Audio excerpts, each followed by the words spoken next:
ಇಲ್ಲಿ ಸಾಮಾನ್ಯವಾಗಿ ಒಂದು ದಾನ ಕೊಟ್ಟಾಗ ಏನು ಪುಣ್ಯ ಬರಬೇಕು? ಉಭಯಮುಖಿ ದಾನ ಕೊಟ್ಟ ಬಲ ಅಂತ.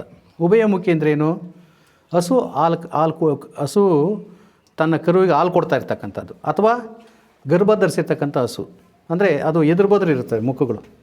ತಾಯಿ ಮುಖ ಈ ಕಡೆಗಿದ್ದರೆ ಕರು ಮುಖ ಈ ಕಡೆಗಿರುತ್ತೆ, ಅದು ಉಭಯಮುಖಿ ಅಂತ.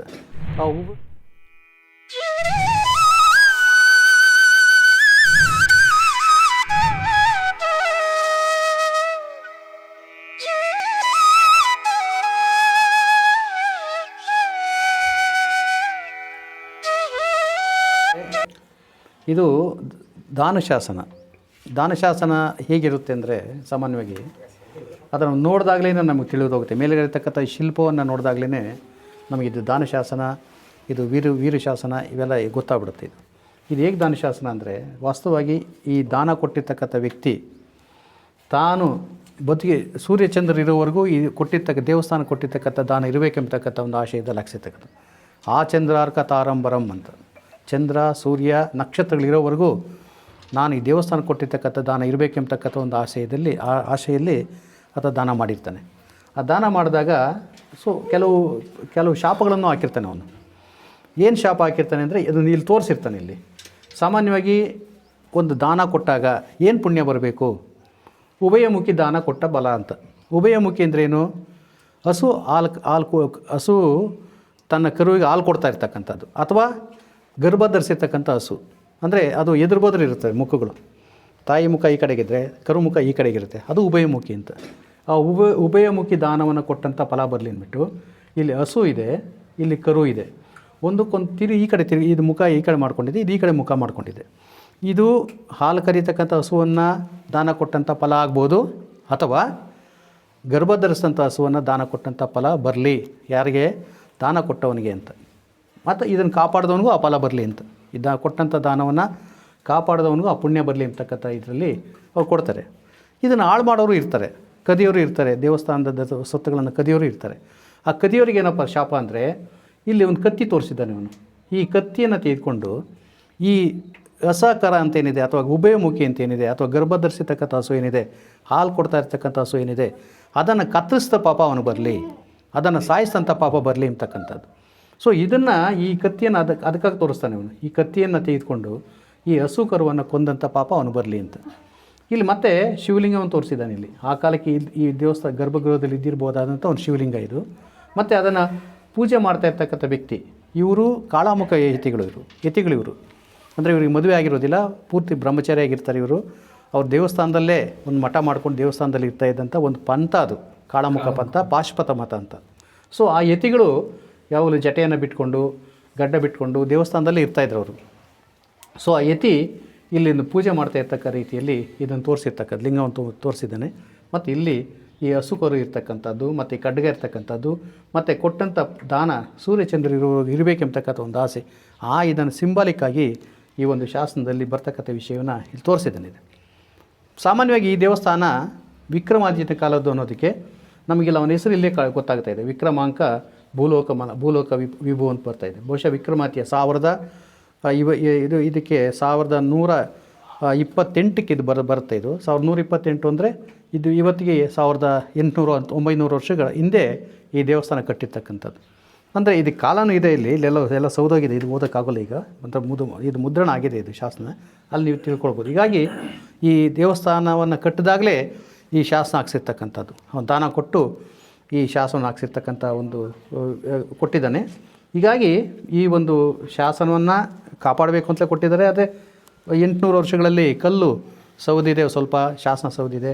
ಮತ್ತು ಜನರು ಕೂಡ ಅದ್ರ ಬಗ್ಗೆ ಅಸಡ್ಡೆ ತೋರಿಸಿದ್ರಿಂದಲೂ ಕೂಡ ಅಲ್ಲಲ್ಲಿ ಸ್ವಲ್ಪ ಮುಕ್ಕೋಗಿರೋದನ್ನು ಕೂಡ ಇಲ್ಲಿ ನೋಡ್ತೀವಿ ನಾವು ಇದನ್ನು. ಸೊ ಇಲ್ಲಿ ಕೊಂಬೊಡೆದಿದೆ, ಇದು ಸ್ವಲ್ಪ ಆಗುತ್ತೆ. ಅದು ಕಾಲ ಎಷ್ಟೋ 900-1000 ವರ್ಷಗಳಾದಾಗ ಅಲ್ಪ ಸ್ವಲ್ಪ ಬದಲಾವಣೆಗಳಾಗುತ್ತೆ ಅದು. ಸೊ ಇದು ತ್ರಿಕೂಟಾಚಲ ಲೆಕ್ಕದಲ್ಲಿ ಈ ದೇವಸ್ಥಾನ.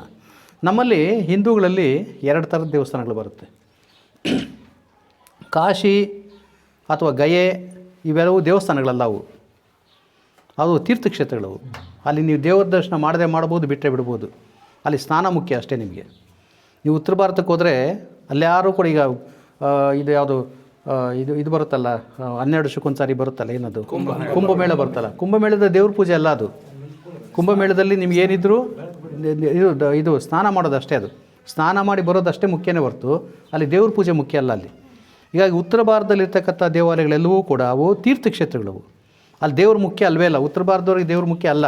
ಅದಕ್ಕೆ ನಾನು ಹೇಳೋದು ನಮ್ಮಲ್ಲಿ ಮೂರ್ತಿ ಪೂಜೆ ಭಾಳ ಲೇಟಾಗಿ ಬಂದಿದ್ದು ಅಂತ. ಅಲ್ಲೆಲ್ಲ ಅಲ್ಲಿರ್ತಕ್ಕಂಥ ಕ್ಷೇತ್ರಗಳೆಲ್ಲವೂ ತೀರ್ಥಕ್ಷೇತ್ರಗಳು, ನಾವು ತೀರ್ಥ ಅಂತ ಕರಿತೀವಿ. ಗಂಗಾ ತೀರ್ಥ, ಗಯಾ ತೀರ್ಥ, ಕಾಶಿ ತೀರ್ಥ, ಪ್ರಯಾಗ ತೀರ್ಥ, ಹೆಸರುಗಳೇ ಊರಿನ ಪಕ್ಕದಲ್ಲೇ ತೀರ್ಥ ಅಂತ ಹಾಕ್ತೀವಿ ನಾವು ಅದನ್ನು.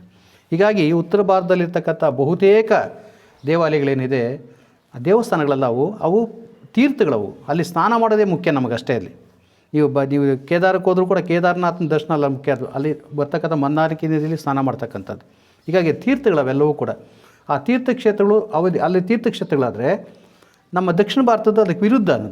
ನಮ್ಮಲ್ಲಿ ತೀರ್ಥಕ್ಷೇತ್ರಗಳಿಲ್ಲ. ನಮ್ಮಲ್ಲಿ ಯಾವ ಕುಂಭಮೇಳಗಳಾಗೋದೆ, ಕುಂಭಮೇಳ ಇದ್ದರೆ ಇವಾಗ ಮಾಡ್ತಾಯಿದ್ದಾರೆ. ಇವಾಗ ನಮ್ಮ ಹೊಸದಾಗಿ ಕುಂಭಮೇಳಗಳು, ಇಲ್ಲಿ ಕುಂಭಮೇಳ ಮಾಡೋಣ, ಅಲ್ಲಿ ಕುಂಭಮೇಳ ಮಾಡೋಣ ಅಂತ ಹೇಳ್ತಾರೆ. ಆದರೆ ನಮ್ಮಲ್ಲಿ ಕುಂಭಮೇಳಗಳಾಗಲಿ ಅಥವಾ ನದಿ ಸ್ನಾನಗಳಾಗಲಿ ನಮ್ಮಲ್ಲಿಲ್ಲ. ಸ್ನಾನ ಏನಿದ್ರು ಸ್ನಾನ ಮಾಡೋಕ್ಕೆ ಬರ್ತಾರೆ ಹೊರತು ನಮ್ಮಲ್ಲಿ ಪಾವಿತ್ರತೆ ದೃಷ್ಟಿಯಿಂದ ಸ್ನಾನ ಮಾಡ್ಕೊಂಡೇನು ಬರೋದಿಲ್ಲ. ಹೀಗಾಗಿ ನಮ್ಮಲ್ಲಿ ದಕ್ಷಿಣದಲ್ಲಿ ಇರತಕ್ಕಂಥದ್ದು ದೇವಸ್ಥಾನ, ಇವು ಆಗಮೋಕ್ತವಾದಂಥ ದೇವಸ್ಥಾನಗಳು. ಅಂದರೆ ಇವಕ್ಕೆ ಒಂದು ರಚನೆ ಇರುತ್ತೆ. ಆ ರಚನೆ ಇದ್ದಂಥ ಪುಸ್ತಕವನ್ನು ಇಟ್ಕೊಂಡು ಅದರಂತೆ ಆ ಗ್ರಂಥದಲ್ಲಿ ಹೇಳಿರೋ ರೀತಿಯಲ್ಲೇ ಇದು ರಚನೆ ಆಗ್ತಕ್ಕಂಥದ್ದು. ಹೀಗಾಗಿ ನಮ್ಮ ದಕ್ಷಿಣದಲ್ಲಿ ಇರ್ತಕ್ಕಂಥದ್ದು ದೇವಾಲಯಗಳು, ಉತ್ತರ ಭಾರತದಲ್ಲಿರ್ತಕ್ಕಂಥದ್ದು ತೀರ್ಥಗಳು. ಈ ವ್ಯತ್ಯಾಸ ನೀವು ಚೆನ್ನಾಗಿ ತಿಳ್ಕೊಳ್ರಿ.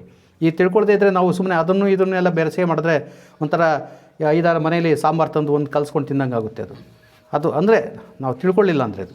ಅದರಿಂದ ಉತ್ತರ ಭಾರತದಲ್ಲಿರ್ತಕ್ಕಂಥದ್ದು ತೀರ್ಥಗಳು, ಅಲ್ಲಿ ದೇವಸ್ಥಾನಗಳು ಮುಖ್ಯ ಅಲ್ಲ. ಅದಕ್ಕೆ ದೇವಸ್ಥಾನಗಳಿಗಿಂತ ಕಾಶಿ ಎಷ್ಟು ಸಾರಿ ದೇವಸ್ಥಾನ ಹಾಳಾದರೂ ಕೂಡ ಗಂಗಾ ನದಿ ಇದ್ದೇ ಇರುತ್ತೆ. ಅಲ್ಲಿ ಗಂಗಾ ನದಿ ಸ್ನಾನ ಮಾಡೋದೇ ಅಷ್ಟೇ ಮುಖ್ಯ ಅಲ್ಲಿ.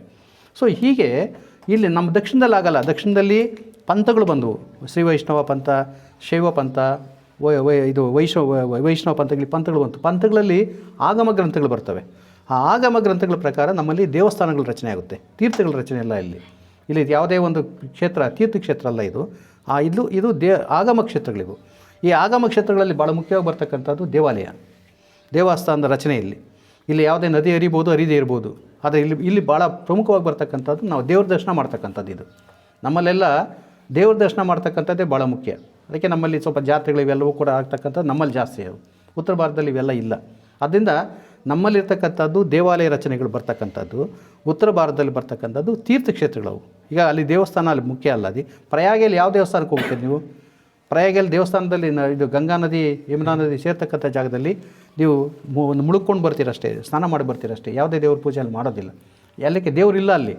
ಆದರೆ ದಕ್ಷಿಣದಲ್ಲಿ ಆಗಲ್ಲ. ದಕ್ಷಿಣದಲ್ಲಿ ಆಗಮೋಕ್ತವಾದಂಥ ಗ್ರಂಥಗಳ ರೀತಿಯಲ್ಲೇ ದೇವಸ್ಥಾನ ರಚನೆ ಮಾಡಿರ್ತಕ್ಕಂಥದ್ದು.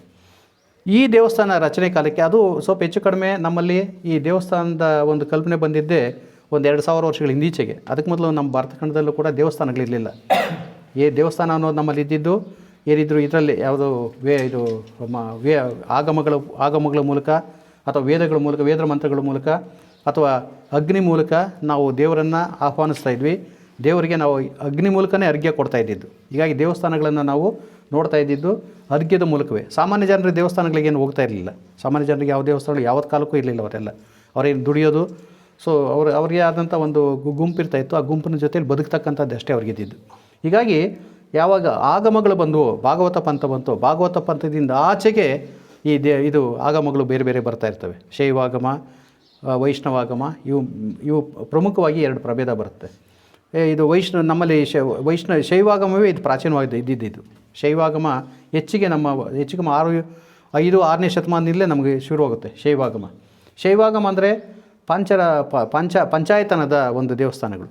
ಪಂಚಾಯತ್ ದೇವಸ್ಥಾನ ಅಂದರೆ ಅದರಲ್ಲಿ ಶಿವ ಮತ್ತು ವಿಷ್ಣು, ದುರ್ಗೆ, ಆಮೇಲೆ ಬ್ರಹ್ಮ ಮತ್ತು ಮಹಿಷಮರ್ದಿನಿ ಅಥವಾ ಸಪ್ತಮಾತೃಕೆ ಇವರು ಇರಲೇಬೇಕಾಗಿತ್ತು. ಇಷ್ಟು ದೇವತೆಗಳಿರ್ತಕ್ಕಂಥದ್ದು. ಸೂರ್ಯಂದು ದೇವರಿಗೆ ಮೂಲ ದೇವರು ಅಂದರೆ ಪೂರ್ವಕ್ಕೆ ಬೆನ್ನು ಮಾಡ್ಕೊಂಡು ನಿಂತ್ಕೊಳ್ತಾ ಇದ್ದ ಸೂರ್ಯ. ಅದನ್ನು ಏಕೆಂದರೆ ಸೂರ್ಯ ಲಿಂಗವನ್ನು ನೋಡ್ತಾ ಇದ್ದ. ಸೂರ್ಯನ ಬೆನ್ನು ಪೂರ್ವವನ್ನು ನೋಡ್ತಾ ಇತ್ತು. ಅಂದರೆ ಪಶ್ಚಿಮಾಭಿಮುಖವಾಗಿ ಅವನು ಸೂರ್ಯದ ಪೂರ್ವದಲ್ಲಿ ಉದಿಸಿ ಪಶ್ಚಿಮಕ್ಕೆ ಬಂದು ಪಶ್ಚಿಮದಲ್ಲಿ ಆತ ಮುಳುಗಡೆ ಆಗ್ತಾ ಇದೆ ಅಂತಕ್ಕಂಥದ್ದು ಕಲ್ಪನೆ. ಅದು ಸೂರ್ಯ ಅಲ್ಲಿ ಎದುರುಗಡೆ ಇರಬೇಕು, ಸಪ್ತಮಾತೃಕೆ ದಕ್ಷಿಣಕ್ಕೆ ಇರಬೇಕು, ಮತ್ತು ಮಹಿಷಮರ್ದಿನಿ ಇರಬೇಕು, ಮತ್ತು ವಿಷ್ಣುವಿನ ಶಿಲ್ಪ ಇರಬೇಕು. ಇಷ್ಟು ಶಿಲ್ಪಗಳು ಇದು ಶಿವ ಪಂಚಾಯತನ. ಇದು ಶಂಕರಾಚಾರ್ಯ ಇರ್ಬೋದು ಅಥವಾ ಈ ಯಾವುದು ನಮ್ಮ ಕಾಳಾಮುಖ ಪಾಶುಪತರ ಒಂದು ಇದಿರ್ಬೋದು, ಅವೆಲ್ಲರ ಕಲ್ಪನೆ ಏನಪ್ಪ ಅಂದರೆ ಪಂಚಾಯತನ ದೇವಸ್ಥಾನ. ಈ ಪಂಚಾಯತ ದೇವಸ್ಥಾನದಲ್ಲಿ ಈ ಇಷ್ಟು ವಿಗ್ರಹಗಳು ಇರಲೇಬೇಕಾಗಿತ್ತು. ಆ ವಿಗ್ರಹಗಳಿಗೆ ಪ್ರತ್ಯೇಕವಾಗಿ ದೇವಸ್ಥಾನ ಮಾಡ್ತಾಯಿದ್ರು, ಅಥವಾ ಒಂದೇ ದೇವಸ್ಥಾನದಲ್ಲಿ ಮಧ್ಯೆಯಲ್ಲಿ ಅವುಗಳ ಜಾಗದಲ್ಲಿ ಇಡ್ತಾಯಿದ್ರು. ಎಲ್ಲಂದ್ರಲ್ಲಿ ಇಡುವಾಗಿಲ್ಲ, ಕೆಲವು ಅವುಗಳಿಗೆ ನಿರ್ದಿಷ್ಟವಾದಂಥ ಒಂದು ಜಾಗ ಇರ್ತಾಯಿತ್ತು. ಆ ಜಾಗದಲ್ಲಿ ಮಾತ್ರ ಆ ವಿಗ್ರಹನಿಟ್ಟು ಪೂಜೆ ಮಾಡ್ತಾಯಿದ್ರು. ಮುಂದೆ ಗಣಪತಿನೂ ಸೇರಿಕೊಂಡ, ಪಂಚಾಯತನ ಹೋಯಿತು, ಆಮೇಲೆ ಗಣಪತಿ ಸೇರಿಕೊಂಡ, ಬೇರೆ ಬೇರೆ ವಿಗ್ರಹಗಳೆಲ್ಲ ಸೇರ್ಕೊಂಡು ಬಂದು ಕಾಳಾಮುಖರು ಬಂದಾಗ, ಕಾಳಾಮುಖರಲ್ಲಿ ಭಾಳ ಪ್ರಮುಖ ಇದು ಕಾಳಾಮುಖರ ದೇವಸ್ಥಾನ. ಇದು ಅಂದರೆ ವೀರಶೈವ ಬರೋಕ್ಕಿಂತ ಮೊದಲನೇ ದೇವಸ್ಥಾನಗಳಿವೆ ಎಲ್ಲವೂ ಕೂಡ. ವೀರಶೈವ ಬಸವಣ್ಣರಿಗಿಂತ ಮೊದಲನೇ ದೇವಸ್ಥಾನಗಳು. ಹೀಗಾಗಿ ಇದು ಕಾಳಾಮುಖರ ದೇವಸ್ಥಾನ. ಇದು ಕಾಳಾಮುಖರು ಕಟ್ಟಿಸಿರ್ತಕ್ಕ ದೇವಸ್ಥಾನ. ಇಲ್ಲಿ ಪ್ರಮುಖವಾಗಿ 3 ಕೋಣೆಯ ಸಂತತಿಗಳು, 3 ಕೋಣೆಯ ಸಂತತಿ ಅಂತೇಳಿದೆ ಶಾಸನಗಳಲ್ಲಿ. ನಾನು ಹೇಳಿದ್ದೀನಿ, 3 ಕೋಣೆಯ ಸಂತತಿ ಅಂದರೆ 3 ದೇವರುಗಳಿಗೆ ಪ್ರತ್ಯೇಕವಾದಂಥ ಗರ್ಭಗೃಹಗಳನ್ನು ಸೃಷ್ಟಿ ಮಾಡ್ತಕ್ಕಂಥದ್ದು. ಅಥವಾ ಕೆಲವು ಸಾರಿ ಒಂದೇ ಪೀಠದಲ್ಲಿ 3 ದೇವರುಗಳನ್ನು ನಿಲ್ಲಿಸ್ತಕ್ಕಂಥದ್ದು. ನಿಮಗೆ ಗದಗಲ್ಲಿ ನೋಡಿರಿ, ಗದಗಲ್ಲಿ ಒಂದೇ ಪೀಠ ಇರ್ತಕ್ಕಂಥದ್ದು, 3 ದೇವರುಗಳಿದೆ ಒಂದೇ ಪೀಠದ ಮೇಲೆ. ಹಾಗೆ ನಿಮಗೆ ಇನ್ನೂ ಬೇರೆ ಬೇರೆ ಕಡೆಗಳೆಲ್ಲ ಆ ಥರ ಸಿಗುತ್ತೆ ನಿಮಗೆ. ಒಂದೇ ಪೀಠದಲ್ಲಿ 3 ದೇವರುಗಳನ್ನು ಇಡ್ತಕ್ಕಂಥದ್ದು. ಸೊ ಅದು ಅಥವಾ ಕೆಲವು ಸಾರಿ 3 ಕೋಣೆಗಳನ್ನೇ ಪ್ರತ್ಯೇಕವಾಗಿ ಮಾಡ್ತಕ್ಕಂಥದ್ದು. ಇದು 3 ಗರ್ಭಗೃಹಗಳನ್ನುಳ್ಳಂಥ ಒಂದು ದೇವಸ್ಥಾನ. ಇದು 3 ಕೋಣೆ. ಈ 3 ಕೋಣೆಗಳು ಇರ್ತಾ ಇದ್ದ ದೇವಸ್ಥಾನ ಯಾವುದು ಅಂದರೆ, ಇಲ್ಲಿ ದೇವರುಗಳು ಒಂದು ವಿಷ್ಣು, ಒಂದು ಬ್ರಹ್ಮ, ಇನ್ನೊಂದು ಶಿವ. ಮೇಯ್ನ್ ಪ್ರಮುಖವಾಗಿ ಶಿವ ಇರ್ತಾಯಿದ್ದ, ಇನ್ನೊಂದು ಗೃಹದಲ್ಲಿ ವಿಷ್ಣು ಇರ್ತಾಯಿದ್ದ, ಇನ್ನೊಂದು ಗೃಹದಲ್ಲಿ ಬ್ರಹ್ಮ ಇರ್ತಾಯಿದ್ದ. ಬ್ರಹ್ಮನನ್ನು ಇದು ನೈಜ ರೂಪದಲ್ಲಿ ಪೂಜೆ ಮಾಡೋಗಿಲ್ಲ ನಮ್ಮ ಆಗಮಗಳ ಪ್ರಕಾರ. ಏಕೆಂದರೆ ಬ್ರಹ್ಮನಿಗೆ ಶಿವ ಶಾಪ ಕೊಟ್ಟಿದ್ದಾನೆ, ಸುಳ್ಳು ಹೇಳ್ದ ಅಂದ್ಬಿಟ್ಟು ಅವನಿಗೆ ನಿನಗೆ ಇದು ಅಂತ. ಅದಕ್ಕಾಗಿ ಶಿವನನ್ನು ಲಿಂಗದ ರೂಪದಲ್ಲೇ ಬ್ರಹ್ಮೇಶ್ವರ ಲಿಂಗ ಅಂತ ನಾವು ಕರೆದು ಬಿಡ್ತಾಯಿದ್ವಿ ಅದನ್ನು. ಸೊ ಬ್ರಹ್ಮನಿರಬೇಕಾದ ಜಾಗದಲ್ಲಿ ಬ್ರಹ್ಮ ಇರ್ತಾ ಇರಲಿಲ್ಲ, ಬ್ರಹ್ಮೇಶ್ವರ ಲಿಂಗವನ್ನು ನಾವು ಸ್ಥಾಪನೆ ಮಾಡ್ತಾಯಿದ್ವಿ. ವಿಷ್ಣುವಿನ ರೂಪದಲ್ಲೇ ಪೂಜೆ ಮಾಡ್ತಾಯಿದ್ವಿ. ಶಿವನನ್ನು ಶಿವಲಿಂಗದ ರೂಪದಲ್ಲಿ ನಾವು ಪೂಜೆ ಮಾಡ್ತಾಯಿದ್ವಿ. ಶಿವನನ್ನು ಯಾವುದೇ ಆಕಾರದಲ್ಲಿ ಅಥವಾ ಕೈ ಕಾಲು ಕೊಟ್ಟು ನಾವು ಪೂಜೆ ಮಾಡೋವಾಗಿಲ್ಲ. ಮುಖಲಿಂಗ ಇರ್ಬೋದು ಅಷ್ಟೇ, ಮುಖವನ್ನು ಬಿಡಿಸ್ಬೋದು ಅಷ್ಟೇ ಲಿಂಗದಲ್ಲಿ. ಅದು ಬಿಟ್ಟರೆ ಯಾವುದೇ ಥರದ ಶಿವನಿಗೆ ರೂಪ ಕೊಟ್ಟು ನಾವು ಪೂಜೆ ಮಾಡ್ತಾ ಇರಲಿಲ್ಲ. ಸೊ ಹೀಗೆ ಇದು ಕಾಳಾಮುಖರ ಒಂದು ಕಾನ್ಸೆಪ್ಟ್. ಅದು ಮತ್ತು ಕಾಳಾಮುಖರ ಕಾನ್ಸೆಪ್ಟ್ ಏನಂದರೆ, ಒಂದು ದೇವಸ್ಥಾನಕ್ಕೆ ಸೇರಿಕೊಂಡಂತೆ ಮಠ ಇರಬೇಕದು, ಅದು ಇರಲೇಬೇಕದು. ಅದು ಒಂದು ಊರಿನಲ್ಲಿರ್ತಕ್ಕಂಥ ಒಂದು ಇದು ವ್ಯವಸ್ಥೆ. ಅದು ಒಂದು ದೇವಸ್ಥಾನ ಇದೆ ಅನ್ನೋದು, ಈ ಥರದ ದೇವಸ್ಥಾನ ಇದೆ ಅನ್ನೋದಾದರೆ ಈ ದೇವಸ್ಥಾನ ಪಕ್ಕದಲ್ಲಿ ಒಂದು ಮಠನೂ ಇರಲೇಬೇಕು. ಸೊ ಆ ಮಠದಲ್ಲಿ ಇವರು ಇರ್ತಾಯಿದ್ರು, ಯಾರು ಇದು ಬ್ರಹ್ಮಚಾರಿಗಳು ಅಥವಾ ಗುರುಗಳು. ಸೊ ಅವರ ಮೂಲಕವೇ ಇಡೀ ವ್ಯವಸ್ಥೆ, ಊರಿನ ವ್ಯವಸ್ಥೆ ನಡೀತಾ ಇದ್ದಿದ್ದಾಗ. ಅದೇನೇ ದಾನ ಕೊಡಬೇಕಾದ್ರೆ ಇವರ ಕಾಲು ತೊಳೆದೇ ಕೊಡ್ತಾಯಿದ್ರು. ಈ ದೇವಸ್ಥಾನಕ್ಕೆ ದಾನ ಕೊಡಬೇಕಾ, ಇವ್ರ ಕಾಲು ತೊಳೆದೇ ಕೊಡ್ತಾಯಿದ್ರು. ಅಂದರೆ ಎಲ್ಲವ ಉಸ್ತುವಾರಿಯನ್ನು ಇವ್ರು ನೋಡ್ಕೊಳ್ತಾಯಿದ್ರು. ಇವ್ರ ಕೆಲಸ ಏನು ಅಂದರೆ, ದೇವಸ್ಥಾನಕ್ಕೆ ಬರ್ತಾ ಇದ್ದಂಥ ಹಣ ಅಥವಾ ಇತ್ಯಾದಿಗಳನ್ನು ಭಂಡಾರವನ್ನು ನೋಡ್ಕೊಳ್ತಕ್ಕಂಥದ್ದು. ನಿತ್ಯ ಪೂಜೆ ನೆರವೇರಿಸ್ಕೊಂಡು ಹೋಗಬೇಕು. ಇದಲ್ಲದೆ ಹೆಚ್ಚುವರಿ ಹಣವನ್ನು ಏನು ಮಾಡ್ತಾಯಿದ್ರು, ಅವರು ಬಡ್ಡಿಗೆ ಬಿಡ್ತಾಯಿದ್ರು. ಬಡ್ಡಿ ಬಿಡ್ತಾಯಿದ್ರು ಇವರು. ಹೆಚ್ಚಿಗೆ ಇದ್ದಂಥ ದುಡ್ಡನ್ನು ಬಡ್ಡಿಗೆ ಬಿಟ್ಟು, ಆ ಬಂದಂಥ ಬಡ್ಡಿಯಲ್ಲಿ ಮತ್ತೆ ಪೂಜೆಗೆ ಏನು ಬೇಕೋ ಅದು ಏರ್ಪಾటు ಮಾಡ್ಕೊಳ್ತಾಯಿದ್ರು. ಈ ಒಂದು ವ್ಯವಸ್ಥೆಯನ್ನು ಈ ಕಾಳಾಮುಖರ ಕಾಲದಲ್ಲಿ ಮಾಡ್ತಾಯಿದ್ದಂಥ ದೇವಸ್ಥಾನದಲ್ಲಿ ಮಾಡ್ತಾಯಿದ್ದಂಥ ವ್ಯವಸ್ಥೆ. ಯಾಕೆ ದೇವಸ್ಥಾನಗಳನ್ನು ನಮಗೆ ಮುಖ್ಯವಾಗಿದ್ದು ಆ ಕಾಲಕ್ಕೆ ಅಂದರೆ, ದೇವಸ್ಥಾನ ಇಡೀ ಊರಿನ ಒಂದು ಆಡಳಿತವನ್ನು, ಆರ್ಥಿಕ ಪರಿಸ್ಥಿತಿ, ನಮ್ಮ ರೈತರ ಒಂದು ಆರ್ಥಿಕ ಪರಿಸ್ಥಿತಿ ಇರ್ಬೋದು, ಇತ್ಯಾದಿಗಳನ್ನು ಅದು ನೋಡ್ಕೊಳ್ತಾ ಇದ್ದಿದ್ದು. ಮತ್ತು ಯಾರಾದರೂ ಜಾತಿ ಸಂಕರವಾದಾಗ, ಜಾತಿ ಕೆಟ್ಟಾಗ ಅದನ್ನೇನು ಮಾಡಬೇಕು, ಆ ಕುಟುಂಬವನ್ನು ಏನು ಮಾಡಬೇಕು ಎಂಬತಕ್ಕಂಥ ತೀರ್ಮಾನ ಮಾಡ್ತಾ ಇದ್ದಿದ್ದು ಕೂಡ ಊರಿನಲ್ಲೇ. ಇವ್ರ ಜೊತೆಗೆ ಕೆಲವು ಜನ ಬ್ರಾಹ್ಮಣರು ಸೇರಿಕೊಂಡು ಒಂದು ತೀರ್ಮಾನ ಮಾಡ್ತಾಯಿದ್ರು, ಇವರನ್ನು ಮತ್ತೆ ಸೇರಿಸ್ಕೊಳ್ತಕ್ಕಂಥದ್ದು, ಅದು ಹೊರಗಿಡ್ತಕ್ಕಂಥದ್ದು ಎಂಬತಕ್ಕಂಥದ್ದನ್ನು. ಹೀಗಾಗಿ ಎಲ್ಲಕ್ಕೂ ಕೇಂದ್ರ ಆಗಿದ್ದಿದ್ದು ಈ ದೇವಸ್ಥಾನ. ಹೀಗಾಗಿ ದೇವಸ್ಥಾನಗಳಿಗೆ ಭಾಳ ಪ್ರಾಮುಖ್ಯತೆ ಕೊಡ್ತಾಯಿತ್ತು. ಎಲ್ಲ ರಾಜರು, ಬಂದಂಥ ರಾಜರು ಒಬ್ಬರಲ್ಲ ಇಬ್ಬರಲ್ಲ, ನಾವು ಯಾರು ದೊಡ್ಡವನು ಸಣ್ಣವನು ನೋಡ್ತಾ ಇರಲಿಲ್ಲ. ಎಲ್ಲರೂ ತಮ್ಮ ಶಕ್ತಿಯಾನುಸಾರ ಒಂದಷ್ಟು ದಾನ ಕೊಟ್ಟು ಹೋಗ್ತಾಯಿದ್ರು. ಇನ್ನೊಂದು ಭಾಳ ಪ್ರಮುಖವಾದಂಥ ಒಂದು ವ್ಯವಸ್ಥೆ ಅಂದರೆ ಇಲ್ಲಿದ್ದು ಇದು ವಿದ್ಯಾಭ್ಯಾಸ. ಬಹುಶಃ ಇಂಡಿಯಾದಲ್ಲಿ ಎಲ್ಲೂ ಇತ್ತು ಏನೋ ಗೊತ್ತಿಲ್ಲ, ನಮ್ಮ ಕರ್ನಾಟಕದಲ್ಲಂತೂ ಇಡೀ ದೇವಸ್ಥಾನ ಮತ್ತು ಮಠ ಇಲ್ಲಿ ವಿದ್ಯಾಕೇಂದ್ರ ಆಗಿರ್ತಾಯಿತ್ತು. ಇದು ಅಂದರೆ ವಿದ್ಯೆಯನ್ನು ಕಲಿಸ್ತಕ್ಕಂಥದ್ದು. ಅದು ಬಾಲಶಿಕ್ಷೆ ಇರ್ಬೋದು, ಅಥವಾ ಬೇರೆ ಬೇರೆ ಶಿಕ್ಷೆಗಳಿರ್ಬೋದು, ಅಥವಾ ಇನ್ನೂ ಸ್ವಲ್ಪ ಹೈಯರ್ ಎಜುಕೇಷನ್ ಇರ್ಬೋದು. ಯಾವುದೋ ಒಂದು ಹಂತದ ಒಂದು ವಿದ್ಯಾಭ್ಯಾಸವನ್ನು ಕೊಡ್ತಾಯಿದ್ರು. ಆ ವಿದ್ಯಾಭ್ಯಾಸ ಮಾಡ್ತಾಯಿದ್ದಂಥ ಮಕ್ಕಳಿಗೆ ಇಲ್ಲಿ ಆಹಾರ ಆಗ್ತಾಯಿದ್ರು. ಈ ವಿದ್ಯಾಭ್ಯಾಸ ಕಲಿಸ್ತಾ ಇದ್ದಂಥ ಗುರುಗಳಿಗೆ ಇಲ್ಲಿ ಆಹಾರ ಆಗ್ತಾಯಿದ್ರು. ಸೊ ಈ ಥರದ ಒಂದು ಅನೇಕ ವ್ಯವಸ್ಥೆಗಳನ್ನು ಈ ಒಂದು ದೇವಸ್ಥಾನ ಮಾಡ್ತಾಯಿತ್ತು. ಹೀಗಾಗಿ ದೇವಸ್ಥಾನ ಎಂಬತಕ್ಕಂಥದ್ದು ಇವತ್ತು ನಮಗೆ ಬರೀ ದೇವಸ್ಥಾನ ಅಷ್ಟೇ. ಅದು ಬರ್ತೀವಿ, ಎಲ್ಲೋ ಮಲಗ್ತೀವಿ, ಎಲ್ಲೋ ಹೋಗ್ತೀವಿ, ಎಲ್ಲೋ ಅದು ಏನೋ ದುಡ್ಡು ತಿಂದಾಕ್ಬಿಟ್ಟೆ ಏನೋ ಅಂತೀವಿ, ಏನೇನೋ ಬೈಕೊಂಡು ಏನೋ ಹೋಗ್ತೀವಿ. ಆದರೆ ಹಿಂದಕ್ಕೆ ಇದೇ ದೇವಸ್ಥಾನ ಇಡೀ ಊರನ್ನು ಕಂಟ್ರೋಲ್ ಮಾಡ್ತಾಯಿದ್ದಿದ್ದು, ಇಡೀ ಊರಿನ ಒಂದು ಆರ್ಥಿಕ ಪರಿಸ್ಥಿತಿಯನ್ನು ಕಂಟ್ರೋಲ್ ಮಾಡ್ತಾಯಿದ್ದಿದ್ದು, ಬ್ಯಾಂಕ್ ಥರ ವ್ಯವಹರಿಸ್ತಾ ಇತ್ತಿದ್ದು, ಮತ್ತು ಎಲ್ಲರ ಒಂದು ವಿದ್ಯಾಭ್ಯಾಸ ಇತ್ಯಾದಿಗಳಿಗೆ ನೆರವು ಕೊಡ್ತಾಯಿತ್ತು. ಈಗ ಯಾರೋ ಬಂದುಬಿಟ್ರು ಊರಿಗೆ ಇದ್ದಕ್ಕಿದ್ದಂತೆ, ಯಾರು ಒಂದು ವ್ಯಾಪಾರಿಗಳು ಒಂದು 5-6 ಬಂಡಿ ಬಂದುಬಿಡ್ತು, ಊಟಕ್ಕೆ ಎಲ್ಲಿ ಹೋಗ್ಬೇಕು ಅವರು. ಆಗ ಇವ್ರ ಮಠಕ್ಕೆ ಬರ್ತಾಯಿದ್ರು, ದೇವಸ್ಥಾನದ ಮಠಕ್ಕೆ ಬಂದು ಇಲ್ಲಿ ದೇವಸ್ಥಾನದ ಮಠದಲ್ಲಿ ಅವ್ರು ಊಟ ಮಾಡಿಕೊಂಡು ಎಷ್ಟು ದಿನ ಇರ್ತಾರೋ ಅಷ್ಟು ದಿನ ವ್ಯಾಪಾರ ಮಾಡಿಕೊಂಡು ಊಟ ಮಾಡಿಕೊಂಡು ಇಲ್ಲಿ ತಮ್ಮ ಕೈಲಾದಷ್ಟು ಕಾಣಿಕೆಯನ್ನು ಅವ್ರು ಕೊಟ್ಟೋಗ್ತಾಯಿದ್ರು. ಹೀಗಾಗಿ ಅನ್ನದಾನದ ಒಂದು ಕೇಂದ್ರನೂ ಇದಾಗಿತ್ತು ದೇವಸ್ಥಾನ. ಇವು ಸಣ್ಣ ದೇವಸ್ಥಾನಗಳು, ದೊಡ್ಡ ದೇವಸ್ಥಾನಗಳು ಇನ್ನೂ ದೊಡ್ಡ ದೊಡ್ಡ ವ್ಯವಹಾರಗಳು ನಡೀತಾ ಇತ್ತು ಅಲ್ಲೆಲ್ಲ. ಸೊ ಹೀಗಾಗಿ ಒಂದು ದೇವಸ್ಥಾನ ಎಂಬತಕ್ಕಂಥದ್ದು ಬರೀ ದೇವಸ್ಥಾನ ಆಗಿರಲಿಲ್ಲ ಹಿಂದಿನ ಕಾಲಕ್ಕೆ, ಅದು ಇಡೀ ಊರಿನ ಒಂದು ಆಗು ಹೋಗುಗಳನ್ನು ನೋಡ್ಕೊಳ್ತಕ್ಕಂಥ ಒಂದು ಕೇಂದ್ರ ಆಗಿತ್ತು. ಇಂಥ ಒಂದು ದೇವಸ್ಥಾನ ಕಟ್ಟಬೇಕಾದ್ರೆ ಯಾರು ಕಟ್ಟಿಸ್ಬೇಕು? ನೀವು ಕಟ್ಸೋಕೆ ಆಗೋದಿಲ್ಲ. ಇದೇನು ಒಬ್ಬನು ಅಥವಾ ಒಬ್ಬ ವ್ಯಕ್ತಿ ಕಟ್ಟಿಸ್ತಾ ಇರಲಿಲ್ಲ. ಆದರೆ ಹಿಂದಿನ ಕಾಲದಲ್ಲಿದ್ದಂಥ ಅನೇಕ ಹಣವಂತರು ತಮ್ಮ ತಂದೆ ಹೆಸರಲ್ಲಿ ಅಥವಾ ತಮ್ಮ ತಾತಂದ್ರ ಹೆಸರಲ್ಲಿ ಇಂಥದ್ದೊಂದು ದೇವಸ್ಥಾನವನ್ನು ಕಟ್ಟಿಸ್ತಾ ಇರೋದು. ಇದು ಕಲ್ಯಾಣ ಚಾಲುಕ್ಯರ ಕಾಲದ ಒಂದು ವಾಸ್ತು. ಇಲ್ಲಿಗೆ ದೇವಸ್ಥಾನದೊಂದು ಇದಾಯಿತು. ಇದು ಕಲ್ಯಾಣ ಚಾಲುಕ್ಯರ ಕಾಲದ ಒಂದು ವಾಸ್ತು. ನಾನು ಹೇಳಿದಾಗೆ ವಿಕ್ರಮಾಂಕ ದೇವ ಅಂದರೆ ವಿಕ್ರಮಾಂಕ ಅವನು ಸತ್ತಿದ್ದು 1128ಕ್ಕೆ. 1128 ಅಂದರೆ 1100 ಅಂದರೆ 890 ವರ್ಷ ಆಯ್ತು ಅಂತ ಹಂಚ್ಕೊಳ್ರಿ. 900 ವರ್ಷಗಳ ಹಿಂದೆ ಈ ದೇವಸ್ಥಾನ ರಚನೆ ಆಗಿರ್ತಕ್ಕಂಥದ್ದು. ಸೊ ಈ ದೇವಸ್ಥಾನ ರಚನೆ ಆಗಬೇಕಾದ್ರೆ ಇದೇನು ಸಣ್ಣ ದೇವಸ್ಥಾನ ಅಲ್ಲ, ಇದು 3 ಕೋಣೆಯ ಸಂತತಿ ಅಂದಾಗ 3 ಗರ್ಭಗೃಹಗಳಿದೆ ಅಂದಾಗ ಭಾಳ ದೊಡ್ಡ ದೇವಸ್ಥಾನ.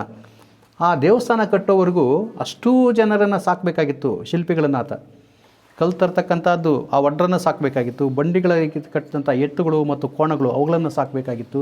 ಇಷ್ಟು ಅವನಿಗೇನು 1-2 ರೂಪಾಯಿ ಅಲ್ಲ, ಇವತ್ತಿನ ಲೆಕ್ಕದಲ್ಲಾದರೆ ಒಂದು 100 ಕೋಟಿ ಖರ್ಚು ಮಾಡಿದ್ರು ಕೂಡ ಇಲ್ಲಿ ದೇವಸ್ಥಾನ ಕಟ್ಟೋಕೆ ಆಗೋದಿಲ್ಲ. ಈ ಥರ ದೇವಸ್ಥಾನ ಕಟ್ಟಬೇಕಾದ್ರೆ 100 ಕೋಟಿ ಕೊಟ್ಟರು ಕೂಡ ಬರೋದು. ಯಾಕೆ ಆಗೋದಿಲ್ಲ ಅಂದರೆ ಈ ಥರದ ಕೆಲಸ ಮಾಡ್ತಕ್ಕಂಥ ಶಿಲ್ಪಿಗಳು ಇವತ್ತಿಲ್ಲ. ಈ ಥರ ಕೆಲಸ ಮಾಡ್ತಕ್ಕಂಥ ಶಿಲ್ಪಿಗಳಾಗಲಿ ಇನ್ನೊಬ್ಬರಾಗಲಿ ಇವತ್ತು ಬದುಕಿಲ್ಲ ಅವರು. ಹೀಗಾಗಿ ಒಂದು ಕಾಲಕ್ಕೆ ಈ ಶಿಲ್ಪಿಗಳು ಇಂಥವರೆಲ್ಲ ಭಾಳ ಬದುಕಿದ್ದಂಥ ಕಾಲದಲ್ಲಿ ಮತ್ತು ಅವರು ಕೂಡ ಡೆಡಿಕೇಟ್ ಮಾಡ್ತಾಯಿದ್ರು. ತಮಗೆ ಒಪ್ಪಿಸಿದಂಥ ಕೆಲಸವನ್ನು ಭಾಳ ನಿಷ್ಠೆಯಿಂದ ಮಾಡಿ ಮುಗಿಸ್ತಾಯಿದ್ರು ಅವರು. ಯಾರು ಈ ಶಿಲ್ಪಿಗಳು ಕೂಡ ಬೇರೆ ಬೇರೆ ಕಡೆಯಿಂದ ಬಂದಂಥ ಶಿಲ್ಪಿಗಳು ಇಲ್ಲಿ ನೆಲೆ ನಿಂತು ಈ ದೇವಸ್ಥಾನ ಕಟ್ತಾಯಿದ್ರು. ಇನ್ನು ಕೆಲವು ಸಾರಿ ಏನು ಮಾಡೋರು, ಈ ದೇವಸ್ಥಾನ ಕಟ್ಟಿ ಮುಗಿದ ತಕ್ಷಣ ನೀವು ಪಕ್ಕದೂರಿನವ್ರು ಕರೆಯೋರು, ನಮ್ಮೂರಲ್ಲಿ ಒಂದು ದೇವಸ್ಥಾನ ಕಟ್ಕೊಟ್ಬಿಟ್ರಪ್ಪ ಅಂತ. ಇನ್ಯಾರೋ ಪಕ್ಕ ಅಲ್ಲೊಬ್ಬ ದಂಡನಾಯಕ ಉಟ್ಕೊಂಡು ಅವ್ನು ಕರೆಯೋನು. ಸೊ ಇಲ್ಲಿ ದೇವಸ್ಥಾನ ಕೆಲಸ ಮುಗಿದ ತಕ್ಷಣ ಅಲ್ಲೋಗಿ ಅಲ್ಲೊಂದು ದೇವಸ್ಥಾನ ಕಟ್ಟೋರು. ಹೀಗೆ ಶಿಲ್ಪಿಗಳು ಬದಲಾಯಿಸ್ಕೊಳ್ತಾಯಿದ್ರು. ಈ ದೇವಸ್ಥಾನ ಆದ ತಕ್ಷಣ ಇನ್ನೊಂದು ಕಡೆಗೆ ಹೋಗ್ತಾಯಿದ್ರು. ಹೀಗಾಗಿ ಒಂದು ದೇವಸ್ಥಾನ ಕಟ್ಟಬೇಕಾದ್ರೆ ಬರೀ ಅವನ ಹಣ ಇದ್ದರೆ ಸಾಲೋದಿಲ್ಲ, ಊರಿನ ಒಗ್ಗಟ್ಟು ಭಾಳ ಮುಖ್ಯ ಆಗಿತ್ತು. ಆ ಊರಿನ ಒಗ್ಗಟ್ಟನ್ನು ಆತ ಬಳಸ್ಕೊಂಡು ಈ ಒಂದು ಇಂಥ ದೇವಸ್ಥಾನಗಳನ್ನ ಕಟ್ತಾ ಇದ್ದದು. ಹೀಗಾಗಿ ಇಂಥ ಒಂದು ದೇವಸ್ಥಾನ ಇರ್ತಕ್ಕಂಥ ಊರುಗಳೇನಿದೆ ಒಂದು ಕಾಲಕ್ಕೆ ಭಾಳ ದೊಡ್ಡ ಶೈಕ್ಷಣಿಕ ಕೇಂದ್ರಗಳಾಗಿದ್ವು ಅಂತ, ವಿದ್ಯಾ ಕೇಂದ್ರಗಳಾಗಿದ್ವು ಅಂತಕ್ಕಂಥದ್ದನ್ನು ನಾವಿಲ್ಲಿ ಮರೆಯೋಗಿಲ್ಲ. ನೀವು ಬಸವಣ್ಣವ್ರಿಗಿಂತ ಪೂರ್ವ ಕಾಲದ್ದಿವು. ಬಸವಣ್ಣ ಇನ್ನೂ ಹುಟ್ಟೇ ಇಲ್ಲ ಈ ದೇವಸ್ಥಾನ ಕಟ್ಟೋ ಕಾಲಕ್ಕೆ. ಸೊ ಅದಕ್ಕಿಂತ ಹಿಂದಿದ್ದು. ಹೀಗಾಗಿ ಆ ಹಿನ್ನೆಲೆಯಲ್ಲಿ ನಾವು ಈ ದೇವಸ್ಥಾನಗಳನ್ನು ಇವತ್ತು ಯಾಕೆ ಕಾಪಾಡಬೇಕು ಅನ್ನೋದ್ರೆ ಆದ ಕಾರಣಕ್ಕಷ್ಟೇ. ನಮ್ಮ ಒಂದು ಕಾಲಕ್ಕೆ ನಮ್ಮ ಪೂರ್ವಿಕರನ್ನು ಇದು ಬಾಳಿ ಬೆಳಗಿಸಿರ್ತಕ್ಕಂಥದ್ದು. ನಮ್ಮ ಪೂರ್ವಿಕರು ಕೂಡ ಇದಕ್ಕೆ ರಕ್ತ ಮಾಂಸಗಳನ್ನು ಸುರಿಸಿದ್ದಾರೆ. ನಮ್ಮ ಪೂರ್ವಿಕರನ್ನು ಕೂಡ ಅದು ಭಾಳ ಶಿಷ್ಯರನ್ನಾಗಿ ತಗೊಂಡು ಅದು ನಿಷ್ಠೆಯಿಂದ ನಮ್ಮನ್ನು ಕಾಪಾಡಿದೆ. ಆ ಹಿನ್ನೆಲೆಯಲ್ಲಿ ನಾವು ಇದನ್ನು ದೇವಸ್ಥಾನವನ್ನು ಇವತ್ತಿನ ಪೀಳಿಗೆ ಕಾಪಾಡಬೇಕು ಅನ್ನೋದು ನನ್ನ ಒಂದು ಆಶಯ. ಇದು ಬನ್ನಿ ಒಳಗೆ.